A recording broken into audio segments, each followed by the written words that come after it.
Assalamualaikum warahmatullahi wabarakatuh. Kembali lagi di program Rasan-Rasan dari channel Lantaran.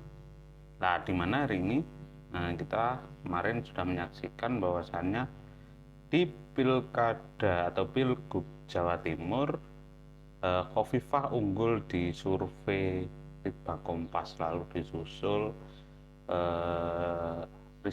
Tri Risma hari ini sebagai Kemensos, lalu Kiai Haji Marzuki mantan ketua PWNU. Lantas sisa 3 partai hari ini belum menentukan sikap di Pilkada Jawa Timur ini, khususnya di Pilgub Jawa Timur, yaitu Partai PKB, PDI, dan Nasdem.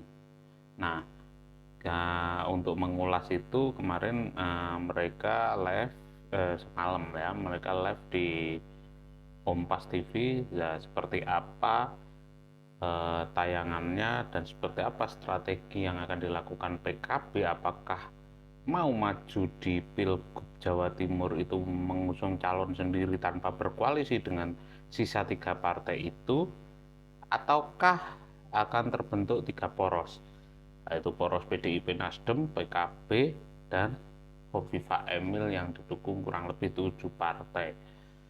Nah, tapi saya sebelum ke sana mengingatkan untuk mendukung channel ini, jangan lupa subscribe, like, dan komen.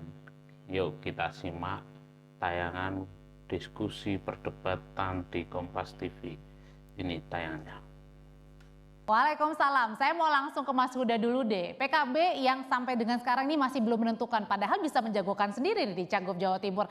Jadi Mas Huda melihat dari hasil survei Litbang Kompas, ini tertarik gak sih untuk bergabung bersama PDIP, mungkin saja untuk menjagokan Tri Risma melawan Khofifah? Ya, saya malah kaget sebenarnya hasil survei Litbang Kompas.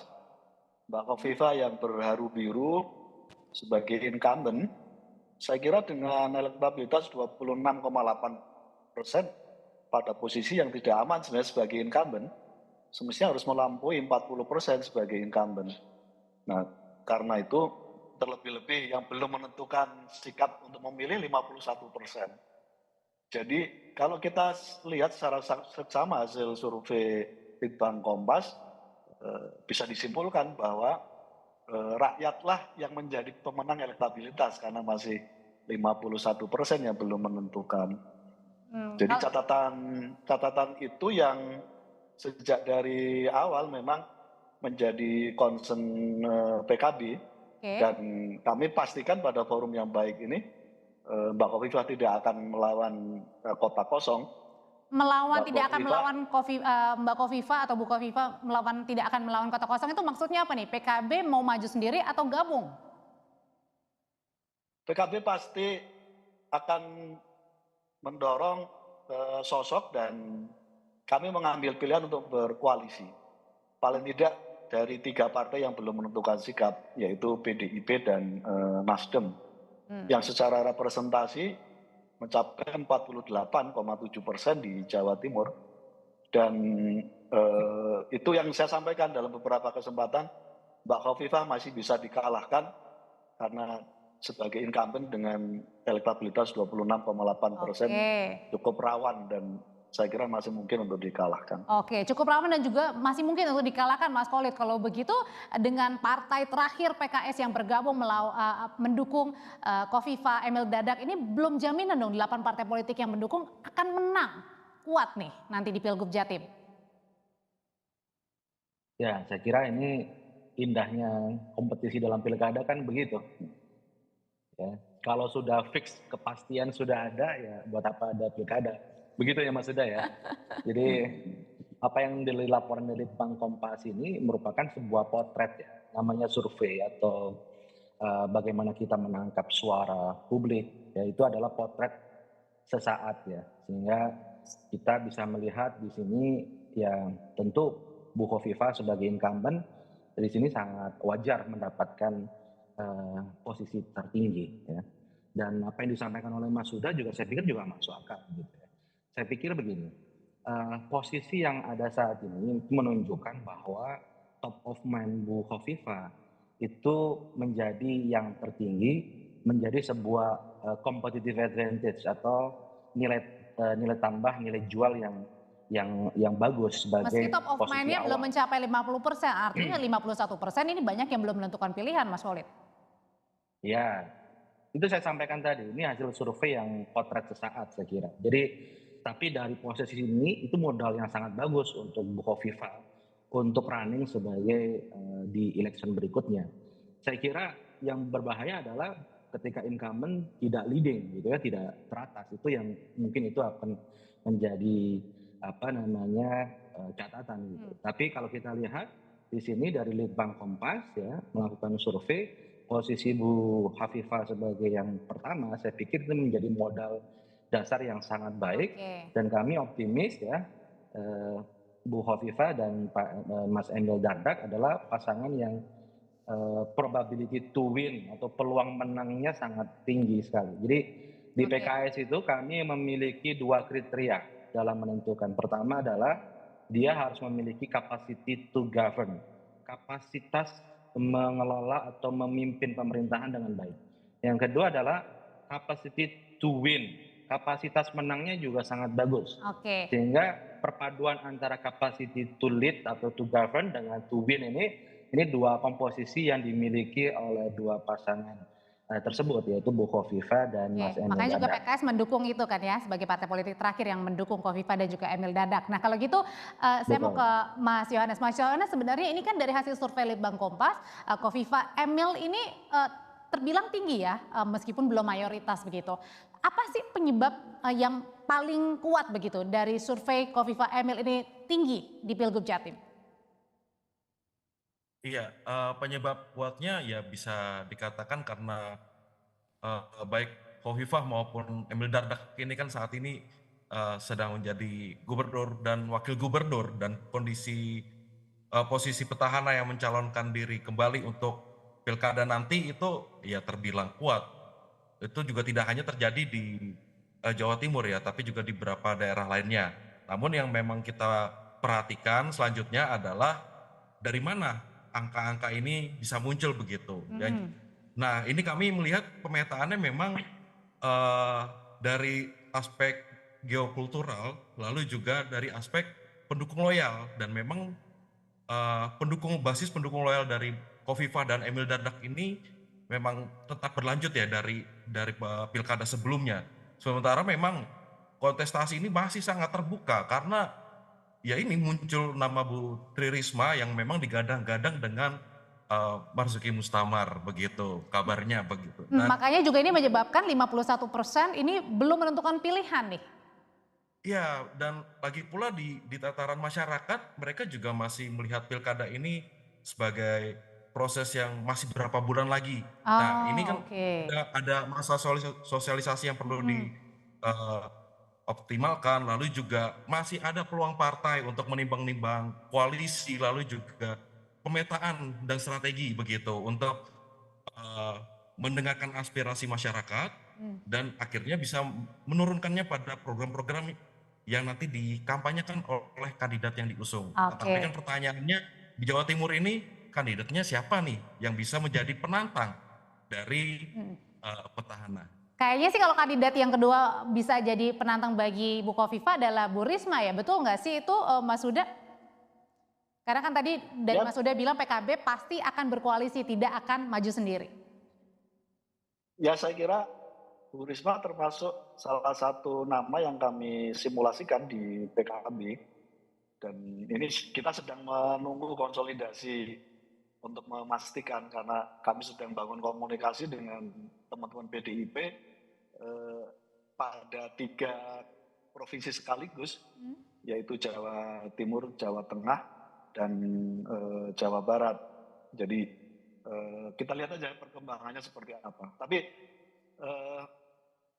saya kira menjadi salah satu pertimbangan representasi perempuan yang sekarang didapat oleh Bu Khofifa, salah satunya akan menjadi pertimbangan PKB mendorong juga sosok perempuan. Oke, biar agar kuat juga ya melawan Bu Khofifa begitu ya. Dan kandidat saat ini sejauh ini yang paling besar adalah nama Tri Risma hari ini. Ya, saya kira itu domainnya teman-teman PDIP, tinggal nanti kita sepakati karena biasanya PKB sih megang fatsun ya. Fatsun politiknya konfigurasi siapa yang menjadi pemenang di daerah itu, PKB fatsun, kalau dia pemenang ya kita kasih ruang untuk mendorong gubernur atau bupati atau wali kota. Oke. Kalau dia misalnya ranking kedua ya kita kasih penghormatan untuk Nah, tapi ambil kalau porsi gitu, wakil gubernur. nah kalau gitu berarti artinya posisi Cagup PKB belum pede untuk mengambil posisi Cagup, Mas Huda. Sudah, kita sudah siapkan dan sedang kami Kader, simulasikan. maksudnya dari kader PKB sendiri? Iya betul. Oh, Dan oke. perlu saya kira termasuk jadi catatan teman-teman Litbang Kompas kan, sebagaimana di Jawa Tengah, ada irisan pemilih yang relatif ideologis di Jawa Timur dan Jawa Tengah yang terbagi dalam geokultural disampaikan oleh Mas Yohanes tadi itu. Artinya Jawa Timur tidak melulu hanya faktor figur, jadi faktor partai politik yang merepresentasikan value ideologisnya termasuk yang menjadi pertimbangan pemilih Oke. untuk menentukan pilihan. Kalau gitu Mas Khalid, kalau sebelumnya kan mungkin banyak orang yang berpikiran bahwa pasti Kofifa Emil ini pasti akan menang gitu. Diusung juga 8 partai politik terakhir dari tambahan PKS penguatnya. Kalau gitu sekarang was-was nggak, deg-degan nggak kalau misalnya PKB, PDIP, Nasdem mungkin saja bergabung untuk menantang Kofifa Emil Dardak? Ya, ini kan kalau bahasa pesantren fastabihul khairat, berlomba-lomba untuk melakukan kebaikan, saya pikir ya. Dan ya Bu Khafifah juga kan juga dekat juga dengan NU ya, dan dengan PKB juga. Jadi saya kira kita mencari sosok pasangan pemimpin yang terbaik lah untuk warga. Pilkada ini kita melihat, saya pernah sampaikan juga, pilkada ini adalah instrumen untuk proses relaksasi sebenarnya, relaksasi dari misal kemarin dari pilpres kemarin gitu, sehingga ada proses di mana hal-hal misal jadi di politik nasional tidak bisa di politik di lokal misal, karena setiap lokal memiliki kekhasan, karakteristik dan kebutuhan masing-masing. Dan saya lihat apa yang terjadi konfigurasi seperti di Jawa Timur, tentu seperti PKB sebagai partai pemenang ya, memiliki juga keinginan untuk menjadi yang Jawa Timur 1 gitu ya. Sebagaimana juga misal seperti PKS di Jakarta, kita punya keinginan untuk mencalonkan kader. Jadi saya kira keinginan untuk mencalonkan kader sebagai partai pemenang, ya, perolehan pileg kemarin itu menjadi salah satu standar kita dalam menentukan nanti siapakah yang akan maju gitu ya. Bukan hanya kita sebagai termasuk bersiap-siap ya untuk menantang nanti bagi Bu Khofifah dan Mas Emil ya?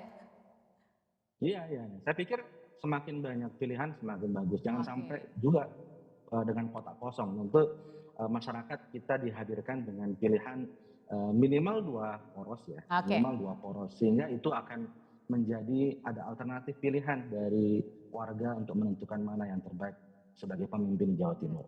Kembali ke Mas Yohanes. Mas Yohanes kan 51% lebih responden ini belum menentukan pilihan ya mau mendukung siapa. Ini sebenarnya lebih ke faktor mana? Apakah faktor tadi dibilang geopolitik, misalnya di pemilihan pilpres ini mungkin saja berbeda nanti pada saat di pilkada untuk pilihan-pilihan calon-calonnya? Iya, kalau di sini kalau penyebabnya tadi kan sudah saya sebutkan, kalau ini masih ada keberjarakan informasi mengenai pilkada. Tapi juga kalau misalnya kita lihat secara geokultural, ini kan jadi kesempatan pilkada besok di Jawa Timur ini justru menjadi ujian apakah pendekatan geokultural itu masih relevan. Karena kita lihat pemilih muda itu juga porsinya tinggi, generasi Z dan milenial. Lalu juga keterbukaan cairnya, kita banyaknya dari wilayah Mataraman, Arek, Tapal Kuda maupun Madura begitu, ini kan terbuka terhadap kepala daerah dari generasi muda, lalu juga perempuan, lalu tidak selalu melulu ini sosoknya adalah tokoh agama maupun dari generasi tua. Ini kan mulai cair, ada indikasi kalau jangan-jangan pemilih sekarang memang benar-benar lebih rasional mempertimbangkan karakter maupun jejak dari ini. Artinya Kalau adalah Mas Yohanes mungkin saja yang bisa dibilang penantang bagi Bu Kofifa dan Mas Emil Dardak juga harus yang tadi ya, mungkin saja perempuan, mungkin saja yang harus muda, yang juga bisa bersaing dengan Bu Kofifa dan Mas Emil, saling. ya, kemungkinan begitu, tapi eh, aspek tadi ya rekam jejaknya, jadi punya pengalaman di pemerintahan dan juga memang ada figur ketokohan yang kuat yang harus menempel dalam calon pemilih nanti. Oke, Mas Huda, jadi kira-kira nanti kapan nih penentuannya untuk menentukan siapanya, cagupnya siapa, cawagupnya siapa untuk diusung oleh PKB, dan kira-kira benar ini akan terjadi dua poros, artinya menggabungkan PDIP dan Nasdem, karena mungkin Mas Khalid juga penasaran nih mau tahu dari PKB. Ya, sedang kami konsolidasikan, semoga bisa cuman 2 poros gitu. Tapi ngelihat dari hasil survei semakin bikin kita pengen cepat menentukan mendeklarasikan beberapa simulasi nama. Karena Mbak Kofifa sekali lagi rawan dengan elektabilitas hanya 26,8%. Apalagi margin error-nya 4,8. Kalau itu minus tidak positif, ya berarti kan makin turun elektabilitasnya Mbak Kofifa. Oke, kalau gitu terakhir ke Mas Khalid, gimana caranya bagi 8 partai politik ini semakin menggenjot begitu ya untuk perbaikan elektabilitas supaya nanti juga bisa tertinggi elektabilitasnya dan siap menantang kalau nanti ada lawannya bagi Bu Kofifa dan Mas Emil, Mas Khalid.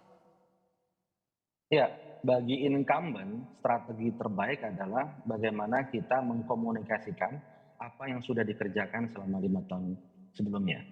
Jadi Bu Kofifa dan Mas Emil Dardak ini adalah yang sudah bekerja selama 5 tahun dan tinggal itu dikomunikasikan, dilakukan secara tepat, efektif, masif, ya, sehingga masyarakat akan bisa menilai apa yang sudah dikerjakan.